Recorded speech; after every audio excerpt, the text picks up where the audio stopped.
আসসালামু আলাইকুম সুপ্রিয় শিক্ষার্থী বন্ধুরা, আশা করি সবাই ভালো আছো।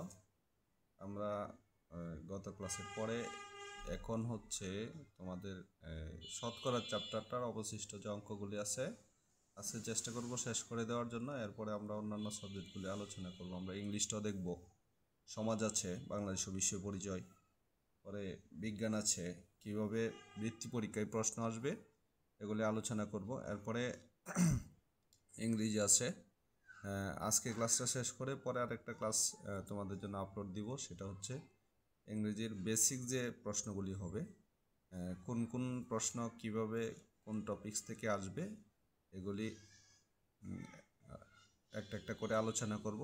আশা করি সবাই সাথেই থাকবে।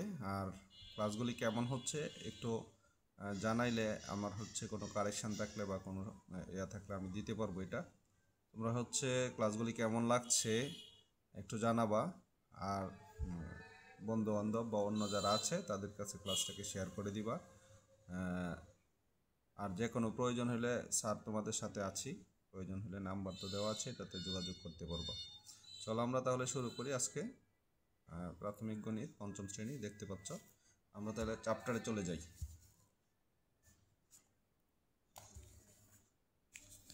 সেখানে দেখো শতকরার যে অবশিষ্ট অঙ্কগুলি ছিল আমরা এখন এগুলি করার চেষ্টা করব। দেখো এখানে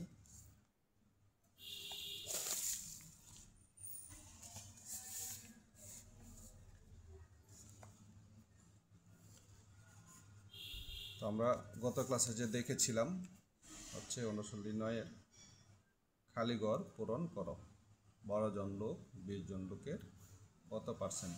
তোমাদেরকে বলেছিলাম যে এগুলি আমি আগের যেই উদাহরণ থেকে বুঝিয়ে দিয়েছিলাম, এখন এখান থেকে করে ফেলো।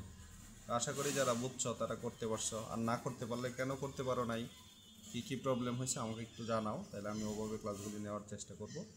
পরে দেখো 2 নম্বরে আছে হচ্ছে 300 টাকার 150% কত টাকা হবে। তো ড্যাশ গ্রাম এর 56%, মানে এখানে একটা গ্রাম আছে, এর 56% হইল 42। তো আগে যে অঙ্কগুলি করিয়েছিলাম এগুলি আশা করি তোমরা করতে পেরেছ। এখন আমরা হচ্ছে এখান থেকে কিছু ডাকের অঙ্ক করি। দেখো আছে রবিবার কোনো বিদ্যালয়ে 80 জন শিক্ষার্থীর 30% অনুপস্থিত, ওই দিন উপস্থিত শিক্ষার্থীর সংখ্যা কত। আশা করি ওই অঙ্কটা যেটা বুঝেছিলে ওইটা বুঝলে এটা এমনি পারার কথা। তারপরেও আমি হচ্ছে একটু করে দিই তোমাদেরকে। দেখো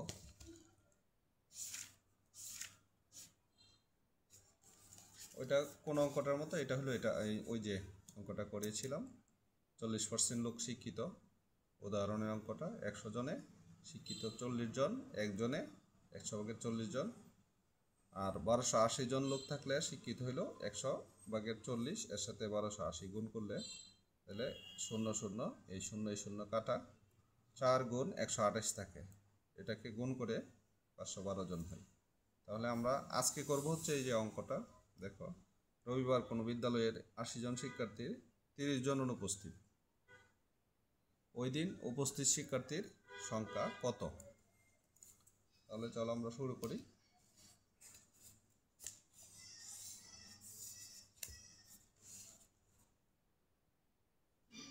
এই অঙ্কের নাম্বারটা হচ্ছে 2 নাম্বার। দেখো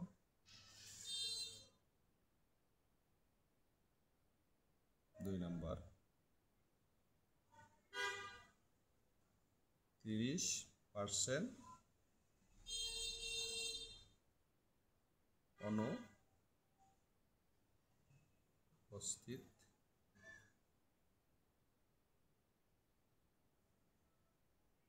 বুঝছো 30% অনুপস্থিত কটা জানে কি আমাদের খেয়াল আছে নিশ্চয়ই। 30% অনুপস্থিত মানে হইল 100 জন যদি থাকে তাহলে 30 জন অনুপস্থিত। আমরা এই কথাটাই লিখে দিই, 100 জনে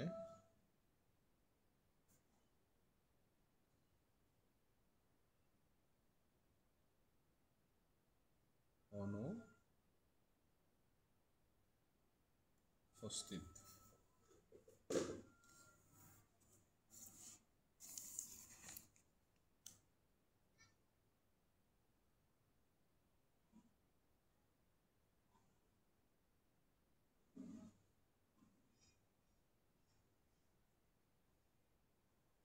100 জনের অনুপস্থিত 30 জন। 30% মানে এই পার্সেন্টটা হলো 100 জন, আর এখানে 30 জন, তার মানে 100 জনে অনুপস্থিত হলো 30 জন। সুতরাং 1 জনে অনুপস্থিত, তাহলে কত হবে? ভেরি গুড, এই তো 100 ভাগে 30।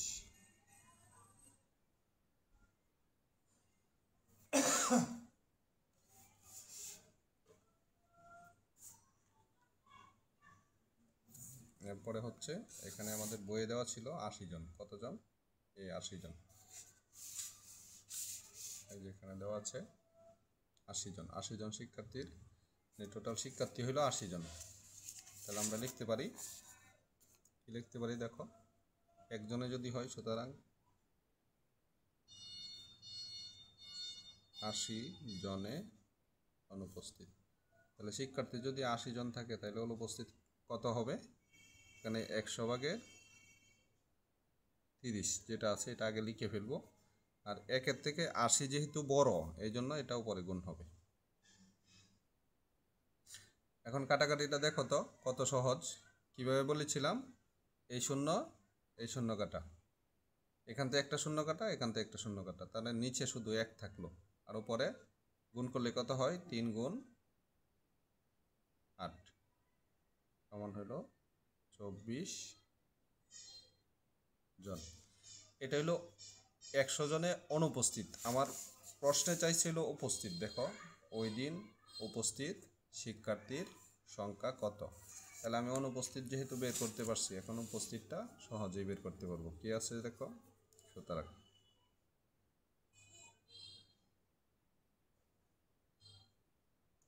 উপস্থিত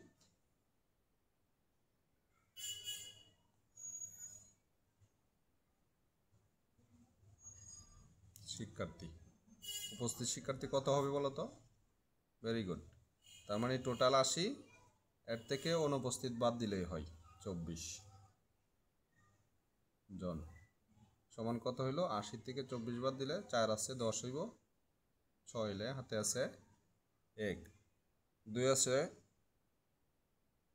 2-এর সাথে হাতের 1 যোগ করলে 3, 3 আছে, 8 হইব, 5 হইলে 56 জন। তাহলে উত্তরটা হবে 56 জন। আশা করি বুঝতে পেরেছ। যদি বুঝে থাকো তাহলে কি হবে বলো তো? কি হবে? যে এখানে দেখো 30% অনুপস্থিত। আবার দেখো এখানে আছে হোসেনের মাসিক আয় 2500 টাকা। হোসেনের মাসিক আয়, তার মধ্যে তিনি 1750 টাকা কি করছে? খাবার কেনায় ব্যয় করছে। শামীমের মাসিক আয় 1800, তিনি খাবার কেনায় 1440 টাকা ব্যয় করেছেন। তাদের প্রত্যেকের আয়ের উপর খাবার কেনার ব্যয় শতকরায় প্রকাশ করার জন্য কে খাবার কেনায় আনুপাতিকভাবে বেশি টাকা ব্যয় করেন? তাহলে 2500-র মধ্যে 1700, 1800-র মধ্যে 1440। আশা করি তোমরা ওই আগের অঙ্কগুলি বুঝে থাকলে এটা তোমাদের জন্য একেবারেই সহজ হবে। আবার এখানে দেখো বার্ষিক 15% মুনাফায় কোনো ব্যাংক থেকে কিছু টাকা ঋণ নিয়ে 1 বছর পর 1680 টাকা মুনাফা দেওয়া হলো। আসল কত ছিল? 15% মুনাফা, এই কথাটার অর্থ কি বলো তো? এই তো বুঝে ফেলছো, ভেরি গুড, থ্যাংক ইউ। 15% কথাটার অর্থ হচ্ছে যে 100 টাকার মধ্যে 15 টাকা ঋণ নেওয়া হয়েছিল 1680 টাকা। সরি, কিছু টাকা ঋণ নেওয়া হয়েছে আর সুদ দেওয়া হয়েছে বা মুনাফা দেওয়া হয়েছে 1680 টাকা মুনাফা দেওয়া হয়েছে। আসল কত ছিল? এই অঙ্কটা হচ্ছে আমরা দুইভাবে করতে পারি। একটা হলো সরাসরি সূত্র দিয়ে, আর একটা হলো ঐকিক নিয়ম টাইপের যেটা আছে এটা, মানে আমরা এখন যেভাবে করেছিলাম এইভাবে। তাহলে আমরা যেভাবে করেছিলাম এভাবে একটু দেখি। 15% মুনাফা কি হবে? 15% মুনাফা হইলে দেখো তো, 15% মুনাফা হয়, অঙ্কের নাম্বারটা হচ্ছে 4 নাম্বার। দেখো এইভাবে লিখতে পারো 15%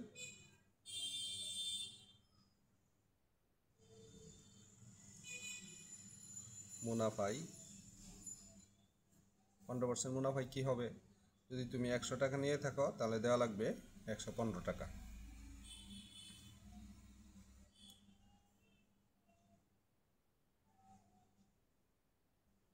15% মুনাফাই আসল, এ কথাটা লিখে নিতে পারো, অথবা সরাসরিও লিখলে হবে। আসল যদি 100 টাকা হয়, আসল 100 টাকা, তাহলে সুদ আসল কত হবে, সুদ আসল বা মুনাফা আসলও বলতে পারো। তার মানে আসল আর সুদ মিলায়া 15% যেহেতু, তাহলে 100 এর সাথে 15 টাকা যোগ করে দিলেই হবে। তার মানে 115 টাকা। তাহলে আমাদের প্রশ্নে চাইছে হইলো, দেখো এখানে আসল কত ছিল, কি ছিল, আসল, আসল কত ছিল, আসল বের করা লাগবে। তাহলে যেটা বের করা লাগে এটা পিছন দিকে থাকে। তাহলে আমরা এখানে লিখতে পারি হচ্ছে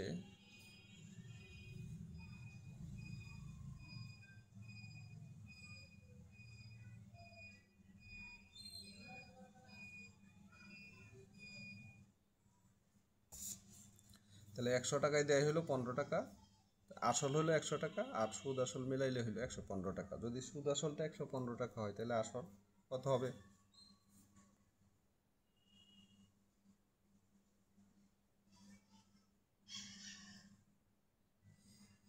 115 টাকাতে আমরা লিখে দেখো এখানে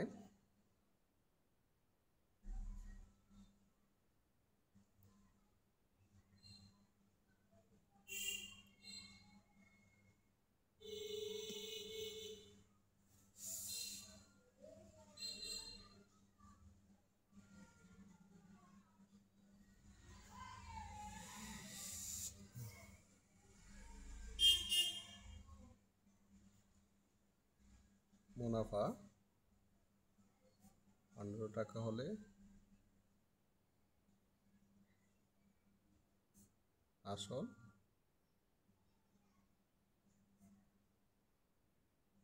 100 টাকা। সুতরাং মুনাফা যদি এই ক্ষেত্রে 1 টাকা, মুনাফা 1 টাকা হলে আসল কত হবে, 1 টাকার ক্ষেত্রে কমবে, 15 ভাগে 100 টাকা। সুতরাং মুনাফা এখানে দেওয়া আছে হলো 1680 টাকা। 1680 টাকা হলে আসল 15 ভাগের 100 গুণ 1680।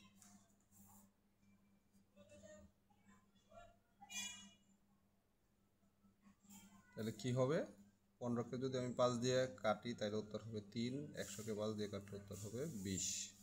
আবার এই 3 দ্বারা যদি আমি 1680কে কাটাকাটি করি বা ভাগ করি, তাহলে কত হবে, 16-র মধ্যে 3 বার গিয়ে হলো 15, হাতের আছে 16-র মধ্যে 1 থাকে, 1 18, 18-র মধ্যে 3 হইলো 6 বার যাবে, আর এই শূন্যটা এখানে বসে যাবে, তো 360, আর এখানে আছে 20। তাহলে আমাদের এই ক্ষেত্রে সমান দিয়ে এটা লিখি 360 গুণ হলো 20, এই লাইনটা এখানে বাদ দিয়ে দিলাম। তাহলে দেখো এখানে শূন্য আছে, শূন্য বাদে আমরা গুণটা যদি করি তাহলে কি হবে, 6 দুগুণে 12, 2 হাতে আছে 1, হ্যাঁ, 3 দুগুণে 6, 3 দুগুণে 6 হাতে রেখে 7, এলো 72 বের হয়েছে। তার মানে 36 দুগুণে 72, আর এই দুইটা শূন্য এখানে দিয়ে দিবা। তাহলে আমাদের হলো যে 15% মুনাফাই আসল 100 টাকা, সুদ আসল যদি নিতাম তাহলে এটা হয়তো 115 টাকা। তাহলে এই ক্ষেত্রে 15% মুনাফা, মুনাফা 15 টাকা হলে আসল 100 টাকা, 1 টাকা হলে, আর বইয়ে দেওয়া আছে 1680 টাকা। তাহলে 1680 টাকা হলে কি হয়, এখানে একটু কনজেস্টেড হয়ে গেছে, বুঝে নিবা। এটা 15 ভাগের 100, যেটা ছিল এটা, এর সাথে 1680 টাকা গুণ করে দিছি। 15কে 5 দিয়ে ভাগ করছি, উত্তর হয়েছে 3, 100কে 5 দিয়ে ভাগ করছি, উত্তর হয়েছে 20। আর 3 দিয়ে 1680-কে ভাগ করলে 360 হয় উত্তর। 360 আর এখানে আছে 20, তাহলে 36 দুগুণে 72 আর এই দুইটা শূন্য সাথে দিয়ে দিলে হয় 7200 টাকা। তার মানে আমার আসল টাকাটা ছিল 7200 টাকা, এর মধ্যে 15% সুদে বা 15% মুনাফায় 1680 টাকা আমি আরও মুনাফা দিচ্ছি। তাহলে উত্তর হবে 7200 টাকা। এটা হলো আসল। আশা করি সবাই বুঝতে পেরেছ। ধন্যবাদ সাথে থাকার জন্য। পরবর্তী এই চ্যাপ্টারে আর কী সমস্যা আছে একটু জানাইও। আমি নেক্সটের ক্লাসটা হচ্ছে ইংরেজি দেখাবো তোমাদেরকে। এরপরে আরেকটা ক্লাস আসবে বিজ্ঞানের, এরপরে ক্লাসটা হবে সমাজ বা বাংলাদেশ বিশ্ব পরিচয় যেটা আছে। সম্মানিত অভিভাবকবৃন্দ, সুপ্রিয় শিক্ষার্থী যারা আছে তারা শেষ সময়ে এমনিতেই একটু চাপের মধ্যে থাকবে, আপনারা তাদেরকে সহযোগিতার হাত বাড়িয়ে দিবেন আর বোঝাবেন যাতে বৃত্তি পরীক্ষাটা কতটুকু গুরুত্বপূর্ণ, এবং সাথে বৃত্তির পরপরই আবার ষষ্ঠ শ্রেণীতে ভর্তি পরীক্ষা শুরু হবে। এটার জন্য তাদেরকে মানসিকভাবে প্রস্তুতি নেওয়ার জন্য উৎসাহিত করা লাগবে। সবাইকে শুভকামনা। আসসালামু আলাইকুম।